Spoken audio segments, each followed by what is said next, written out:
Padre, te doy tantas gracias por tu amor, por tu misericordia. Gracias por Jesús.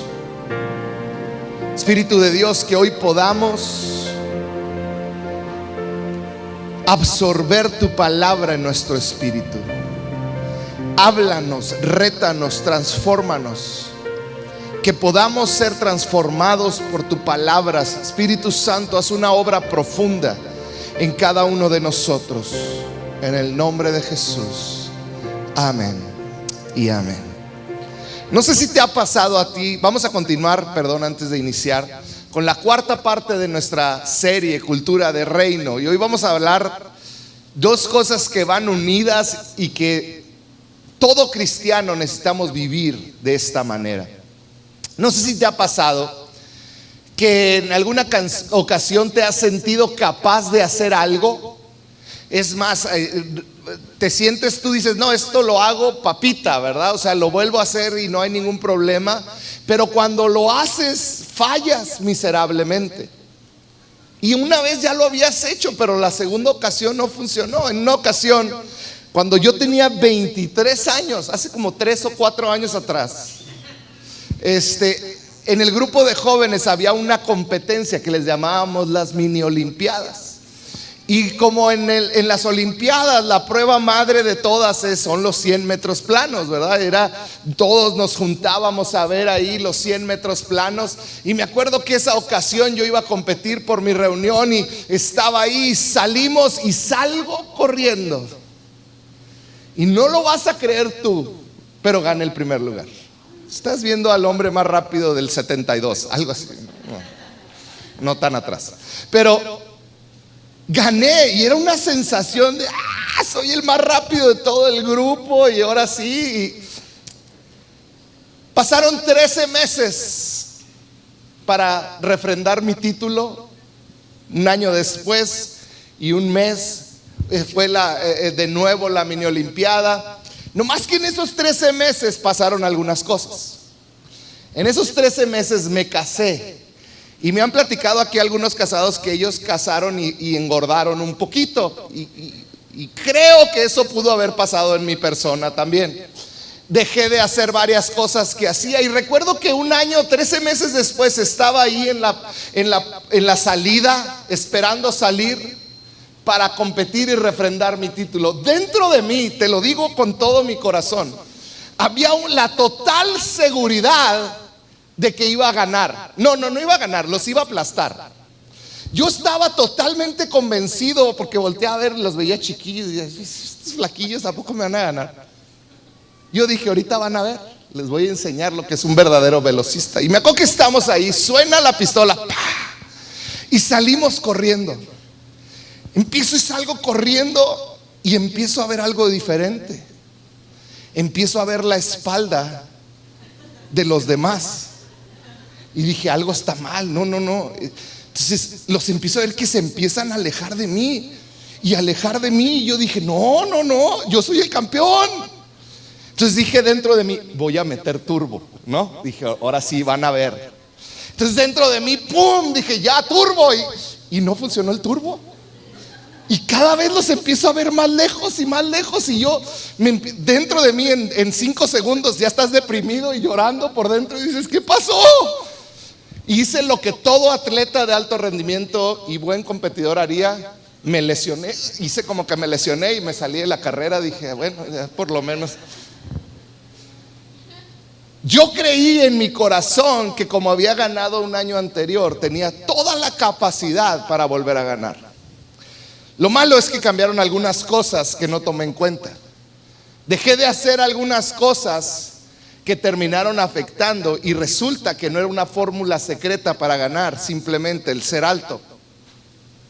Tenía que haber comido bien, haber entrenado y no haber engordado.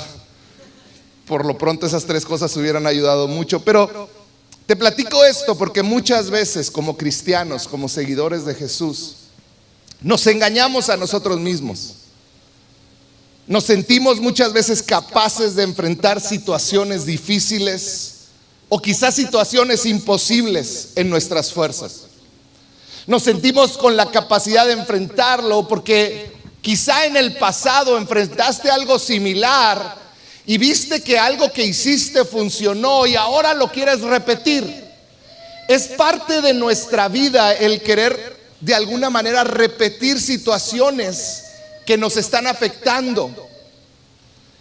Y esto no es real, porque las cosas cambian. El único poder real para poder vencer en esta vida es tener una vida de oración. Fíjate, el único poder real para poder vencer en esta vida viene de vivir una vida de oración, y esa vida de oración alimenta nuestra fe. Leí una frase de A.W. Tozer que me gustó mucho, es un escritor, dice: muchos oran sin tener fe. Muchos oran sin tener fe, y es posible, aunque no es verdadera oración, ¿verdad? Tú puedes orar y decirle: Señor, lo que sea. Pero no es tener fe, dice, pero es inconcebible creer que alguien tiene fe si no ora. ¿Qué es esto? Para tener fe necesita haber oración, porque la fe proviene de algún lugar, proviene de Dios. Cuando nosotros no oramos y decimos que tenemos fe, realmente lo que tenemos fe sí es fe, pero es fe en nuestras capacidades. Cuando tú actúas en algo que tienes que hacer basado en tus habilidades, eso es tener fe en ti mismo. Pero cuando tú conoces a Dios, oras a Dios, Él produce en ti una fe para hacer cosas y enfrentar situaciones que quizá para ti son imposibles de poder conquistar. Te quiero leer una historia que viene en la Biblia, un relato, en el libro de Marcos capítulo 9, versículo 14 en adelante. Te platico un poquito el contexto. Jesús viene bajando de un monte donde su rostro fue transfigurado. Vienen con él 3 de sus discípulos más cercanos, Pedro, Juan y Santiago, vienen con él y van a reunirse con el resto de los discípulos. Y fíjate lo que sucede. Marcos 9:14 dice: cuando regresaron a donde estaban los demás discípulos, vieron que los rodeaba una gran multitud y que algunos de los maestros de la ley religiosa discutían con ellos. Jesús viene bajando con sus 3 discípulos, se encuentra con los otros 9 y se encuentran con que hay una discusión con unos maestros de la ley religiosa, con unos religiosos. Están ahí discutiendo. Vamos a ver qué discutían. Dice: cuando la multitud vio a Jesús, todos se llenaron de asombro y corrieron a saludarlo. Y luego, ¿sobre qué discuten?, preguntó Jesús. Un hombre de la multitud tomó la palabra y dijo: Maestro, traje a mi hijo para que lo sanaras. Está poseído por un espíritu maligno que no le permite hablar, y siempre que este espíritu se apodera de él, lo tira violentamente al suelo, y él echa espuma por la boca, rechina los dientes y se pone rígido. Así que les pedí a tus discípulos que echaran fuera al espíritu maligno. Y lee lo que sigue después. ¿Pero qué? Dilo fuerte. Pero no pudieron hacerlo. Jesús les dijo: gente sin fe, ¿hasta cuándo tendré que estar con ustedes? ¿Hasta cuándo tendré que soportarlos? Y luego les dijo: tráiganme al muchacho. Cuando yo leo este relato, me nace esta pregunta: ¿por qué no pudieron liberar a este muchacho los discípulos? ¿Qué fue lo que faltó para que ellos pudieran liberar a este muchacho? Ahora, debemos de entender una cosa. Estos discípulos intentaron liberar al muchacho. Dice Marcos capítulo 6, o sea, quizá unos días antes, unos 3 capítulos antes, yo digo que unas poquitas días, quizá unas semanas antes de este relato, cuenta la historia que Jesús les junta a sus discípulos y les dice: discípulos, váyanse por las aldeas y sanen enfermos y liberen a endemoniados. Y los discípulos se fueron a las aldeas, y lo leemos, Marcos 6:12, dice: entonces los discípulos salieron y decían a todos que se arrepintieran de sus pecados y volvieran a Dios. Iban predicando el evangelio. También expulsaban muchos demonios y sanaban muchos enfermos, ungiéndolos con aceite de oliva. Fíjate lo que dice: también expulsaban muchos demonios y sanaban a muchos enfermos. Entonces yo quiero que tú te pongas en su papel. Unos días antes, Jesús los había enviado a estos lugares solos y ellos habían llegado, y cuando ellos oraban por el enfermo sanaba. Cuando oraban por el endemoniado, los demonios salían. Y no uno o dos, sino que dice la Biblia que muchos. Entonces están los discípulos en ese momento, se acuerdan, les traen un endemoniado. ¿Y cómo es que después de haber liberado a muchos, con uno no pueden? Y para ellos yo creo que estaban, ¿por qué no pudimos? La gente alrededor decía, pues no andaban allá echando fuera demonios y aquí no pueden. Y estaba la multitud en ese momento. Y la realidad es que esto que le pasó a los discípulos es algo que nos pasa a nosotros muy a menudo como seguidores de Jesús. Comenzamos a confiar en nuestra religión, nuestra religiosidad. Comenzamos a confiar en lo que antes nos funcionó, en lo que antes hicimos bien y vimos fruto, y dejamos de depender totalmente en Dios. ¿Por qué? Porque al momento de tú no orar y pedirle a Él que te guíe, comienzas a actuar en base a tus fuerzas. Y todos hemos estado ahí. Momentos donde decimos, no, es que yo lo puedo hacer, ya Dios lo hizo antes, Él lo puede obrar de nuevo. Y no me malentiendas, Él lo puede hacer de nuevo. Pero, ¿qué es lo que faltó? Muchas veces sabemos cómo hacer las cosas, pero se nos olvida preguntarle al que nos dijo cómo en un inicio, cómo quiere que lo hagamos esta vez. Sabemos cómo, pero se nos olvida el que nos enseñó cómo. Y esa es la gran clave. Por eso Juan decía, es necesario que yo mengüe, que mi espíritu, que mi yo sea aplastado, para que cuando mi yo sea aplastado, Él crezca en mí. Parece que hay una relación directa, ¿te fijas? Hay una relación directa en cuanto yo me considero más capaz o más sabio, o que yo me creo que yo sé cómo ya funcionan las cosas. Dios dice, entonces no me necesitas. Pero cuando tú dices, yo no puedo, Dios, yo te necesito a ti, Él crece y Él pelea nuestras batallas. Creo que Jesús quería mostrarle algo a los discípulos. Ellos creían que tenían algo especial, pero se les olvidó que lo especial que tenían provenía de Jesús. Ellos creían que en ellos había algo especial. ¿Y cuántas veces nosotros así creemos? Que por conocer a Cristo somos, pero la realidad es que todo lo que somos proviene de Cristo. Debemos recordar que la victoria en tu vida sobre el pecado, cualquier victoria que estés o cualquier lucha que estés enfrentando contra la tentación, contra un problema económico, contra enfermedad, cualquier lucha que estés enfrentando, la victoria no proviene de tu esfuerzo personal, no proviene de que hagas tú mejor las cosas.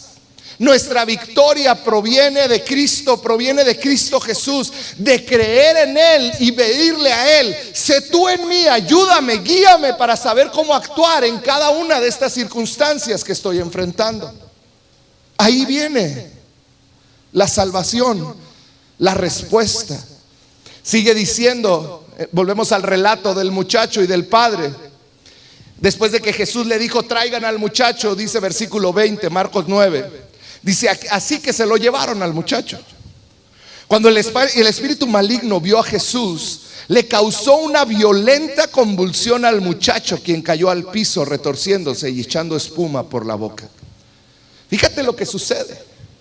Está Jesús en ese momento, llega Jesús. Cuando el demonio en este joven ve a Jesús, el demonio hace un show peor, se tira, parece que la situación se pone peor. Está la gente ahí, el fracaso de los discípulos, Jesús preguntando, y de repente el demonio se da cuenta de la presencia de Jesús y cae, empieza a retorcerse, dice que cae violentamente. Parecía que la cosa se puso peor y Jesús no hacía nada. Imagina lo que empezaron a hablar alrededor. Jesús está ahí parado y no hace nada, porque muchas veces pareciera que cuando tomamos decisiones y Jesús aparece en nuestra vida, en nuestros retos, en las situaciones que estamos enfrentando, pareciera que las cosas se ponen peor. Pareciera que la nube se pone más negra, la tormenta más fuerte, y pareciera que la esperanza se pierde. Pero tan solo si tú estás enfrentando un momento así, yo hoy te quiero decir, quizá tan solo es que esa tormenta, eso que está viniendo en tu contra, está viendo al que está parado detrás de ti. Está viendo a Jesucristo. Y Satanás dice que empezó a moverse en este joven y lo incomodó y empezó a echar espuma por la boca, empezó a hacer todo el show. Y hoy te quiero decir, no importa qué tan mal está tu situación, si tú permites que Dios tome el control de ella, de tu situación, de tu vida, Él va a obrar un milagro en ti. Él puede obrar un milagro en ti. Él quiere obrar un milagro en tu vida. Muchas veces sufrimos consecuencias por nuestro pecado y es normal. Toda acción tiene una reacción. Pero yo hoy sí te quiero recalcar, no hay nada que el Espíritu de Dios no pueda tomar y restaurar. No hay nada que el Espíritu de Dios no pueda tomar y renovar y darte un nuevo comienzo. No importa qué tan oscuro haya sido tu pasado, Dios tiene un futuro brillante para ti. Y ese futuro está en Jesús. En Jesús. Sigue diciendo esta historia. Y me encanta porque yo quiero que te metas por un momento en esta historia. Ha de haber sido súper emocionante estar ahí. La gente, yo creo muchos empezaron a dudar de Jesús. No es tan bueno como dice. Mira, sigue ahí endemoniado, lo vio y se tiró peor. Sus discípulos son de agua, no pueden. Y yo creo que estaba ahí bien padre el asunto, bien tenso. Y dice versículo 21, Jesús voltea con el papá y le dice: ¿hace cuánto que le pasa esto?, preguntó Jesús al padre del muchacho. O sea, en medio de toda la tensión, yo creo los discípulos estaban: ya Jesús, nos van a linchar, ya libéralo, ya. Y Jesús todavía se voltea y lo ignora al muchacho, ahí es el demonio haciendo ahí su show, y voltea con el papá. ¿Y desde cuándo se pone así? ¿Te puedes imaginar? O sea, ¿cómo Jesús tuvo tiempo para preguntar eso? ¿Desde cuándo se pone así este muchacho, hombre, pobrecito?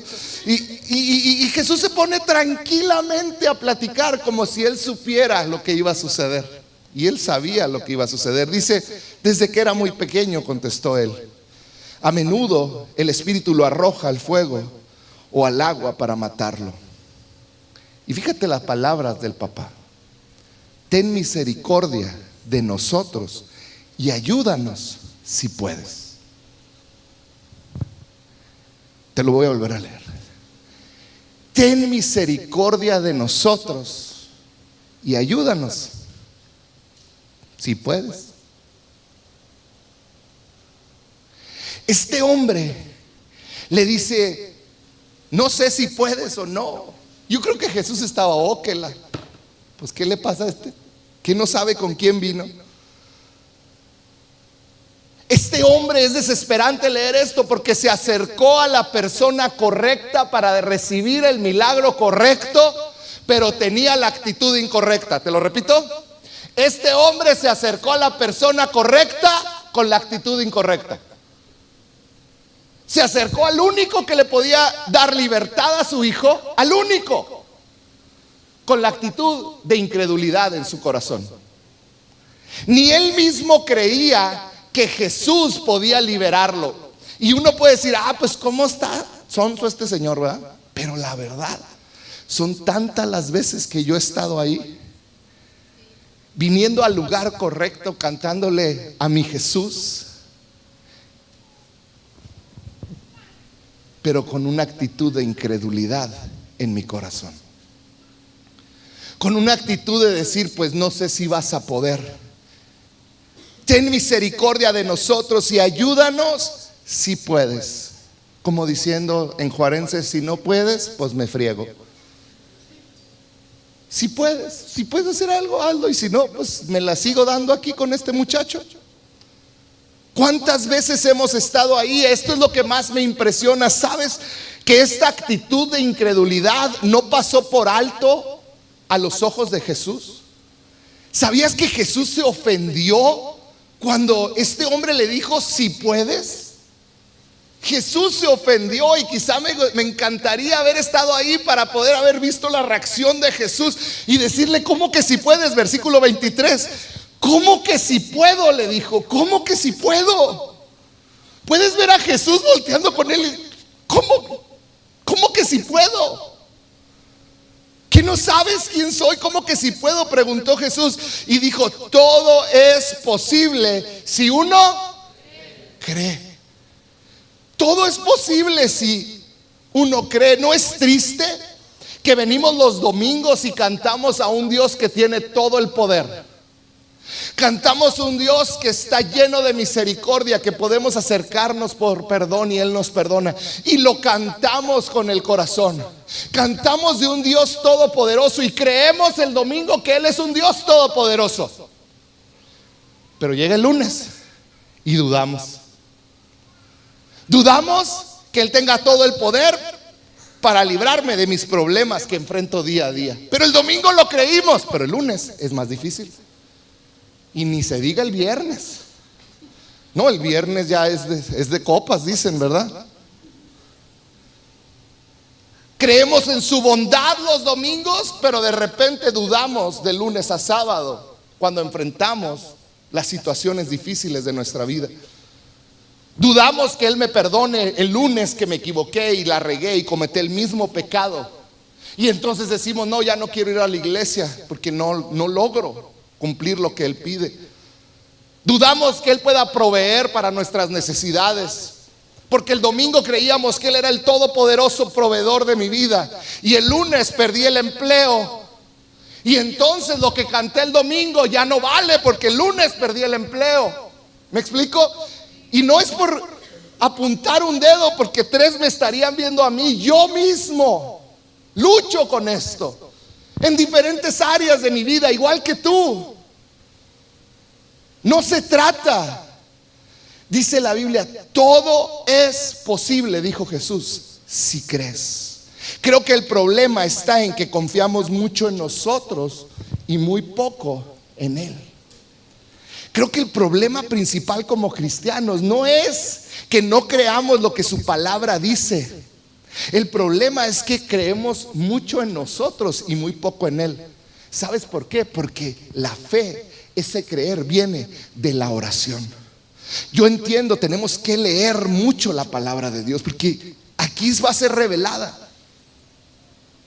Pero tiene que ir acompañada de la oración, porque cuando estás con Él en oración es cuando Él revela tantas cosas. Hay tantos teólogos con la cabeza tan inflada de esta palabra que no pueden ver su propio pecado.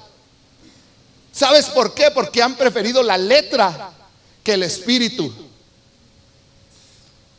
Y no estoy diciendo que prefieras el espíritu y que no quieras la letra. Van de la mano, no lo puedes separar. Pero a veces creemos tanto en nosotros y ponemos tanto nuestra mirada como si Dios actuara en base a nuestra capacidad. Es que si perdí el trabajo el lunes, ya no voy a diezmar, ya no voy a poder cumplir con mis necesidades, ya no voy a poder darle de comer a mis hijos, y entonces el mundo se me acaba, porque se me acabó a mí el mundo. Pero se me olvida que mi Dios es el todopoderoso, el dueño de todo. Y ese es por poner un ejemplo que yo he vivido en mi propia vida varias veces. Me encanta la reacción de Jesús, versículo 24. La reacción del padre, del papá de este muchacho. Versículo 24. Dice, al instante, en cuanto Jesús le dijo, si crees, todo es posible. Al instante el padre clamó, o sea, gritó el papá. Dice, sí creo, pero ayúdame a superar mi incredulidad. Wow. Y uno puede decir, no, y pues entonces crees o no crees. Pero sabes, yo lo entiendo muy bien, porque los domingos son días que muchas veces yo digo, sí creo, pero el jueves que tengo problemas, la incredulidad entra en mi vida. Cuando yo le digo al Señor, ahora voy a hacer esto por ti, y le digo, sí creo que tú lo puedes lograr, pero cuando nada sale como yo quería, entonces es natural, la incredulidad entra en mí. Porque a veces creemos que Dios es como un genio de la lámpara, donde frotas y lees 3 versículos y Él se va a aparecer y te va a cumplir todos tus berrinches. Pero sabes, Dios no es así. Dios no es un genio de la lámpara. Él dice, si crees, todo es posible. Lo que está diciendo es, tú tienes que creer que yo puedo hacer todo. Cuando me conoces, tú vas a entender que yo puedo hacer todo. Todo es posible para mí, pero no todo te conviene en este momento. Entonces creer que todo es posible es creer que Él sabe lo mejor para mí y que me lo va a dar en el tiempo correcto, porque Él está viendo desde otra perspectiva mi vida. Y es creer que Él acomoda todo para la bendición de mi vida, que Él quiere bendecirme y que Él quiere lo mejor para mí. Y a veces puedo ver como algo de dolor o confusión y que no entiendo porque Dios no actúa como quiero, pero es Dios obrando un bien mayor en mí y en los que están a mi alrededor. Pero eso no quiere decir que no dejo de creer que todo lo puede hacer si yo creo. Es entender, Él lo va a hacer de acuerdo a su voluntad. Vivo mi enfermedad y a lo mejor no soy sano en el momento que quiero. O como Moni, necesitas una operación. Y tú dices, pero ¿por qué si Él me puede sanar? Sí, Él puede sanar. Pero ¿qué si quiere hacerlo por medio de un médico? Es como enfrentas cada área de tu vida. Sí creo, pero ayúdame con mi incredulidad. Yo hoy creo que la incredulidad es lo que nos mantiene atados. Lo que te mantiene atado de recibir las promesas de Dios para tu vida que Él tiene es nuestra incredulidad. El no creer que Él puede hacer. Y esa incredulidad no viene de otro lugar, sino de nuestra falta de oración y comunicación con Dios y de lectura de esta palabra. Porque cuando nosotros leemos la palabra y vamos en oración al Padre, Él revela a nosotros y podemos estar seguros de en dónde descansa su carácter, cada palabra, y podemos entender que las más de 7,000 promesas que tiene la palabra de Dios son en Él sí y amén, y a su tiempo me las dará, las que son para mí. Pero todo descansa en conocer su palabra, tener una relación con Él, y eso ayuda a que yo crea en Él, no en mi capacidad. ¿Sí me explico? Muchas veces decimos que creemos, pero vivimos preocupados por el mañana. Porque no es que creamos que Dios tiene el control de nuestro mañana. Creemos que nuestra capacidad tiene el control de nuestro mañana. ¿Sabías que tu negocio, tu trabajo, es algo que Dios te dio por su bondad? Y si Él lo quita, es porque Él te está liberando de algo. Y tú tienes la opción de creerlo o de creer que Él es un Dios malo. No se trata de lo que sabes de la Biblia. Porque muchos dicen, es que yo leo mucho la Biblia. Pero sabes, no se trata tanto de lo que sabes de la Biblia. No se trata tanto de lo que declaras. Porque muchos nos encanta, no, es que yo declaro que la Biblia. Y es bueno declarar, no digo que está mal. Pero se trata, lo que realmente marca tu vida es lo que vives de la palabra de Dios. No es tan solo lo que lees, no es tan solo lo que declaras, es lo que vives. Y para vivir la palabra de Dios hay que creerla. Y para creerla hay que tener una comunicación con ese Dios que te permite creer esa palabra. Nuestra fe no está en ningún hombre. No está en ninguna organización, en ninguna iglesia, en ninguna economía. Nuestra fe no está en ningún doctor. Nuestra fe está en Cristo Jesús. ¿Qué es esto? Nosotros creemos cada palabra que Él habló de nosotros. Y ese debe de ser el motor de nuestra vida. Y sabes, fíjate lo que dice, versículo 25, sigue la historia. Cuando Jesús vio que aumentaba el número de espectadores, reprendió al espíritu maligno. O sea, hasta ese momento, ya voy a terminar la predicación, por poco y la termino y no lo reprende. ¿Te fijas todo el tiempo de historia que pasó? Dice, reprendió al espíritu maligno. No te emociones, no va a terminar. Escucha. espíritu que impides que este muchacho oiga y hable, dijo, te ordeno que salgas de este muchacho y nunca más entres en él. Entonces el espíritu gritó, le causó otra convulsión violenta al muchacho y salió de él. El muchacho quedó como muerto, un murmullo recorrió la multitud. Está muerto, decía la gente. Pero Jesús lo tomó de la mano, lo levantó y el muchacho se puso de pie. Creo que esta fue la lección que Jesús le dejó a los discípulos. Unos días antes, lo relata Marcos 6, los discípulos hicieron grandes milagros. Vieron libertad a muchos endemoniados, muchos, dice Marcos 6. Y ellos terminaron creyendo que había algo en ellos, que en ellos había cierta capacidad para liberar endemoniados. Se les pasó de largo que unos versículos antes Jesús les dijo, vayan. Jesús los envió y les dio una orden de qué iban a hacer. Les dijo, vayan y liberen, vayan y sanen. Y cuando ellos llegaron y lo hicieron, se sintieron como que, ¿viste Juan? ¿Viste Jacobo? ¿Cómo? Le hacía así con el saco y caían todos. ¡Wow! ¿Y viste cómo sanaron tantos? ¿Viste que cuando yo hablé, 3 endemoniados que venían corriendo hacia mí se cayeron? Y creemos que esa es la manera. Y entonces ellos dijeron, wow. Entonces cuando viene el otro endemoniado, yo creo que uno volteó con el otro y le dijo a Andrés, me toca, es mi turno.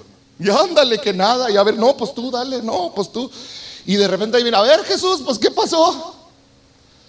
Porque ellos creyeron que Jesús era como esta cajita.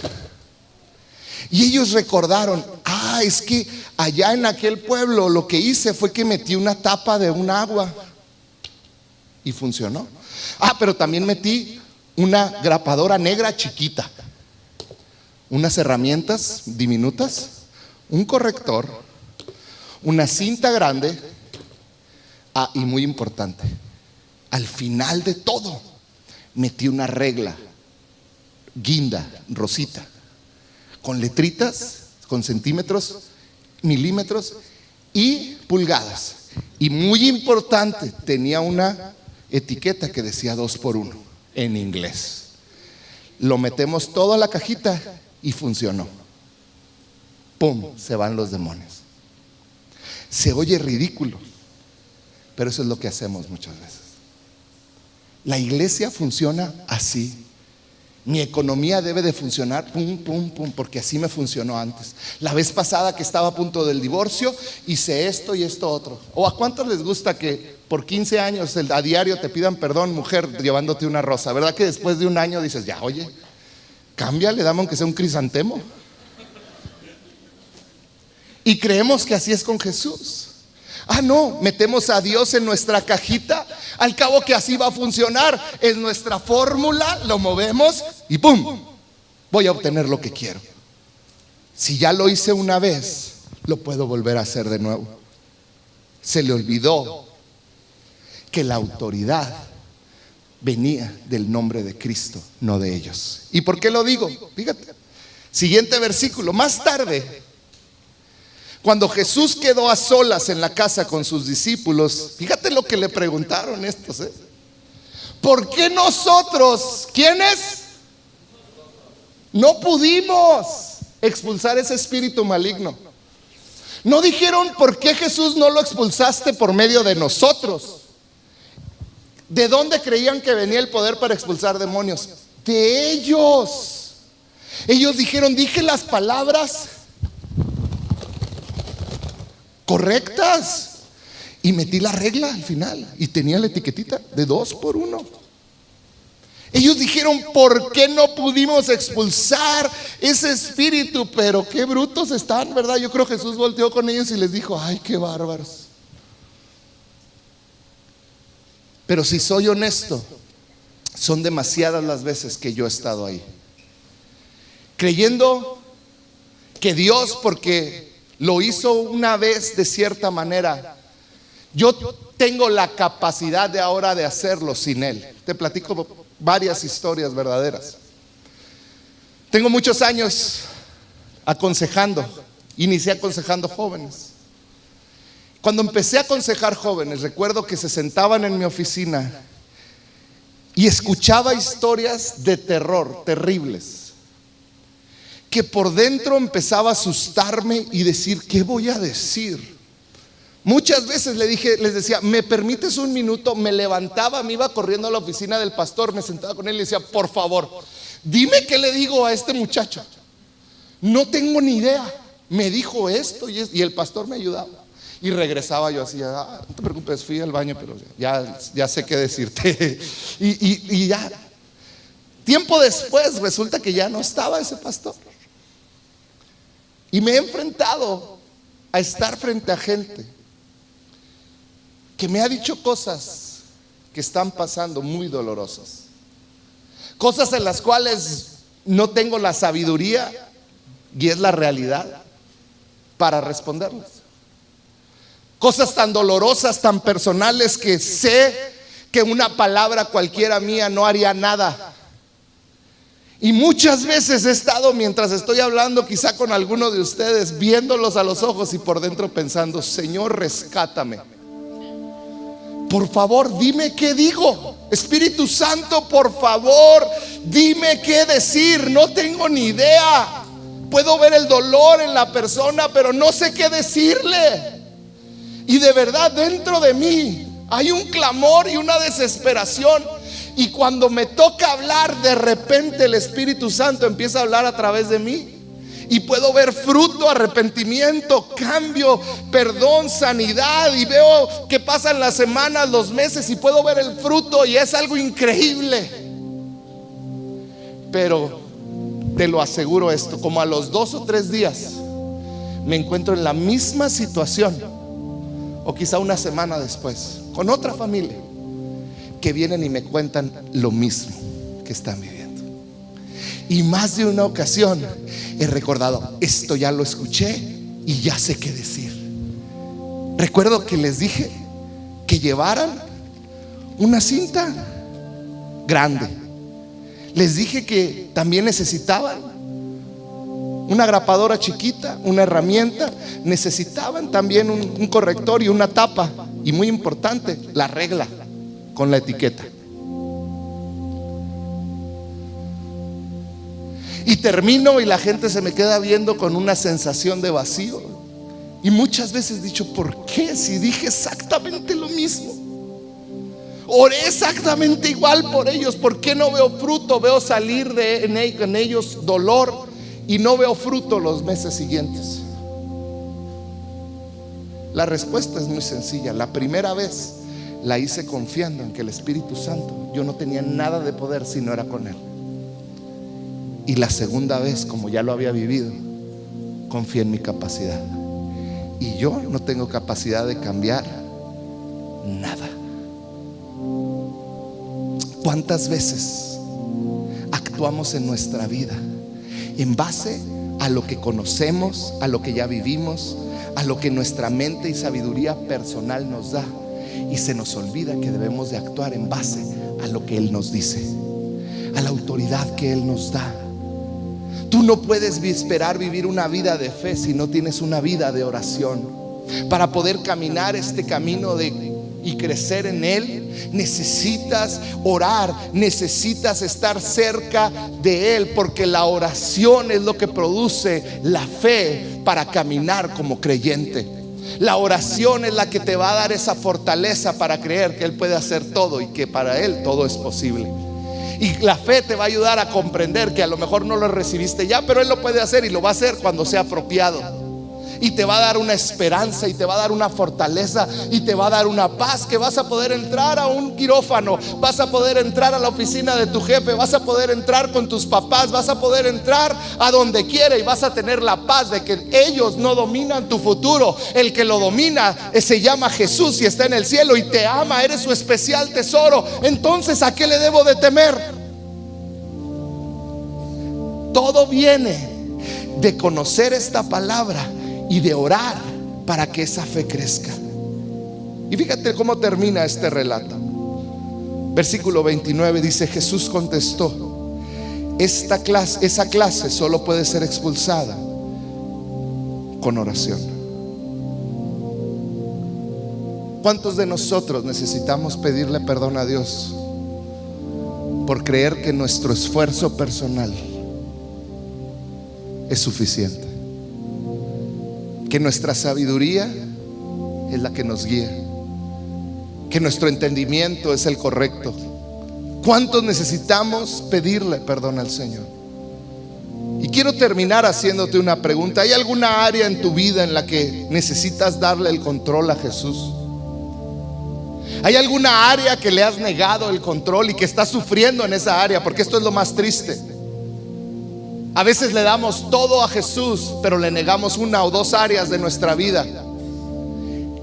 Y a veces somos tan ciegos o tan necios para ver que quizá las áreas que le dimos al Señor, Él las hace progresar, pero esas áreas que le negamos siguen atadas, como te decía, por la incredulidad. ¿Habrá alguna área en tu vida que te está guiando? Quizás son tus emociones, quizá es tu egoísmo, tu orgullo, quizá es tu salud. Y si estás bien de salud, estás contento, y si no, no. O quizás son tus finanzas, tus relaciones de amistad o el ministerio. ¿Será alguna área en la que tú estás tomando el control y quieres manejarlo? Quiero terminar con con esta frase que inicié. Es inconcebible creer que alguien tiene fe si no ora. Es inconcebible. Y hoy, antes de terminar, quiero dar oportunidad a gente que sé que está aquí, gente que Dios te trajo el día de hoy para tener un encuentro contigo. Quizá hoy te puedes reconocer en tu vida que hay áreas de tu vida que tú has tomado el control y que tú has hecho con ellas lo que has querido. Y quizá hoy en esas áreas puedes ver la destrucción y la falta de esperanza, y ves que solamente un milagro pudiera salvarte. Hoy te quiero decir, el creador del universo, el experto en hacer milagros, está aquí, es tu Padre y te ama. Lo único que necesitas es arrepentirte de tu pecado. Dice la Biblia en Apocalipsis 4 que Él está a la puerta de tu corazón tocando, esperando que le abras. Y solo lo único que tienes que hacer es abrir las puertas de tu corazón, reconocerle como Señor y arrepentirte de tu pecado. Y Él te da una nueva vida, te da una nueva esperanza, te va a dar un nuevo comienzo. Él tiene un futuro glorioso para ti.